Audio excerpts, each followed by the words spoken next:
School ଖୋଲିବାକୁ ଆଉ ଅଳ୍ପ କିଛି ଦିନ ବାକି ଥିବ। ଆମ୍ବ ପଣସ ସରି ସରି ଆସୁଥିବ। ପାଣି କୁଣ୍ଡମୂଳେ ପଡ଼ିଥିବା ଆମ୍ବ ଟାକୁଆ ସବୁ ଦୁଇ ପତ୍ର ମେଲି ଗଛ ଗଜରୁଥିବ। ଝାଞ୍ଜି ପବନର ଦିନ ସରି ଯାଉଥିବ ଆଉ ସକାଳର ଆକାଶରେ ମେଘଖଣ୍ଡ ସବୁ ହାତୀ ଘୋଡ଼ା ପରି ଦିଶୁଥିବ। ସମସ୍ତେ କହୁଥିବେ ଆଜି ରଜ ପାଗ ଦେଇଛି। ଚାଳରେ ପାଣି କଖାରୁ ମାଡ଼ିଥିବ। ଚୁଲିରେ ଭାତ ହାଣ୍ଡି ଗବ ଗବ ଫୁଟୁଥିବ। ଧୂଆଁ ସବୁ ଚାଳ ଦେଇ ବାଦଲରେ ମିଶୁଥିବ। ଦୁଆର ସାରା ପଣସ ମଞ୍ଜି ବିଞ୍ଚି ହେଇ ପଡ଼ିଥିବ।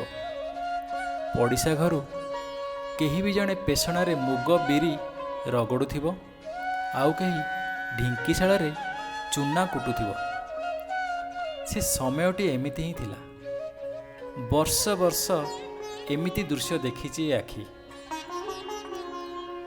ସାନ ଭଉଣୀଟି ଆଟୁ ଉପରକୁ ଡୁଙ୍ଗି ଡୁଙ୍ଗି କିଛି ଗୋଟେ ଖୋଜୁଥିବ।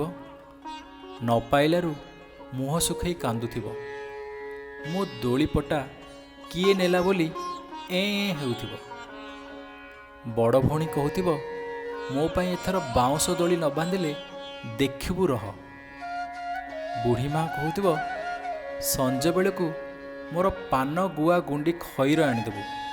ବାପା କହୁଥିବେ ଆଜି ଗାଁ ପୋଖରୀ ମରା ହେଇଛି, ଏଇ ବାଟେ ଘନ ଗଲେ ତାଠୁ ମିରିକାଳି ନହେଲେ ରୋହି ମାଛ ରଖିଦେବ। ଜେଜେବାପା ନାଳବନ୍ଧ ବୁଲି ବୁଲି ଗୋଛେ ଦାନ୍ତକାଠି ଧରି ଫେରୁଥିବେ।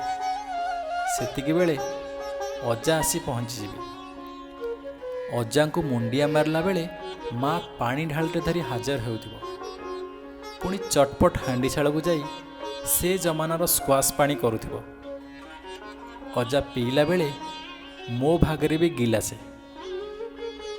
ସେଇ ଦିନମାନ କେଡ଼େ ସ୍ମୃତି ମଧୁର ଥିଲା। ସତରେ ରଜ କଥା ଭାବିଲେ ଏମିତି ହିଁ କିଛି ଛବି ଆଖି ସାମ୍ନାକୁ ଆସେ। ସେତେବେଳେ କ୍ଲିନିକ୍ ପ୍ଲସ୍ ସାମ୍ପୋଟେ ହେଲେ କେଡ଼େ କଥା ଥିଲା। ଝିଅମାନେ କାଞ୍ଚିରେ ନେଉଥିଲେ ତେଲ ଆଉ ହଳଦୀ। ଗାଧୁଆ ତୁଠରେ ଚହଲା ପାଣିରେ ଆସ୍ତେ ଗୋଡ଼ ବୁଡ଼ଉଥିଲେ। ଗାଧୋଇ ସାରି ଓଦା ସଡ଼ ସଡ଼ ଲୁଗା ପିନ୍ଧି ମୁହଁ ପୋତି ପୋତି ଫେରୁଥିଲେ। ଆଣ୍ଠୁ ଲୁଚୁ ନଥିବା ଲୁଗାରେ ଦେଖାଯାଉଥିଲା ତାଙ୍କ ହଳଦୀ ବୋଳା ଗୋରା ଗୋଇଠି, ସାବାନା ରଙ୍ଗର ବେକ ଆଉ ସୁନାପାତିଆ ରଙ୍ଗର କୁଆଁରୀ ଗାଲ।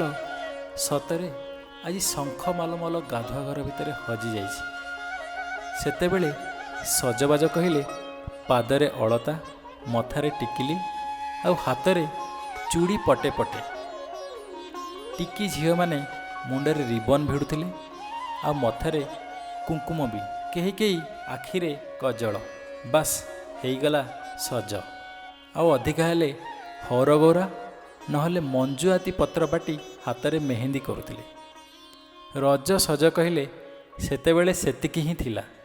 ଆଜି ପରି ପାଣ୍ଟାଲୁନ୍ ବିଗ୍ ବଜାର କି ସେଣ୍ଟ୍ରାଲ ନଥିଲା।